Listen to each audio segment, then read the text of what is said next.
திருச்சிற்றம்பலம். திருநாவுக்கரசு சுவாமிகள் அருளிச் செய்த தேவாரம் 4ஆம் திருமுறை. பண் காந்தார பஞ்சமம். தலம் திரு அதிக வீரட்டானம். பதிகம் 10, பாடல் 6. நாடு நடுநாடு. அங்கையில் அனல் ஏறி ஏந்தி ஆறு எனும் மங்கையைச் சடையீடை மணப்பர் மாழ்வரை. அங்கையில் அனல் ஏறி ஏந்தி ஆறு எனும் மங்கையை சடை இடை மணப்பர் மாழ்வரை. நங்கையை பாகமும் நயப்பர் தென்திசை கங்கை அதை எனப்படும் கெடில வானரே.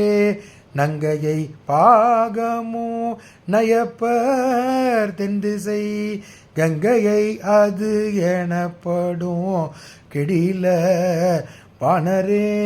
கெடில வானரே. திருச்சிற்றம்பலம். திருச்சிற்றம்பலம். இந்த 6ஆம் பாடல் விளக்கத்தை பார்த்து விடலாம். இந்த பாடலில் வடக்கே ஓடும் கங்கை தெற்கே இருக்கும் கெடில நதியினுடன் ஒப்பிடுகிறார். அந்த புனிதத்தை ஒப்பிடுகிறார் அந்த பாடலில் கடைசி வரியில். அதை இப்போ பார்க்கலாம். முதல் வரியில் என்ன சொல்கிறார் அப்படின்னா, தனது உள்ளங்கையில் அக்னி பிழம்பை வேந்தியவாறு நடனமாடும் சிவபெருமான் கங்கை ஆற்றினை கங்கையை மங்கையாக தலையில் ஏற்றி அவருக்கு இடம் கொடுத்து அவருக்கு ஆட்கொண்டார் அப்படிங்கிறது இந்த பாடலில் சொல்கிறார். புகழ்பெற்ற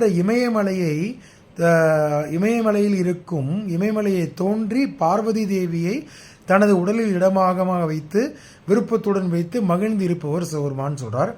இத்தகைய தன்மையை உடைய சிவபெருமான் எங்கே இருக்கார் அப்படின்னா, கெடில வானரில் கெடில நதிக்கடையில் இருக்கும் அதிக வீரட்டானத்தில் உள்ளார்.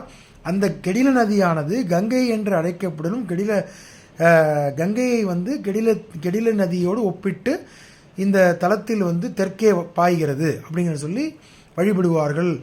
அடியார் பெருமக்கள் வழிபடுவார்கள் என்று சொல்லி அடியார் பெருமக்கள் வழிபடுவதற்காக காட்சியளிக்கின்றார் அப்படின்னு சொல்லி சிவபெருமானே இந்த பாடலில் அப்பர் சுவாமி கூடி மணிகின்றார். திருச்சிற்றம்பலம்.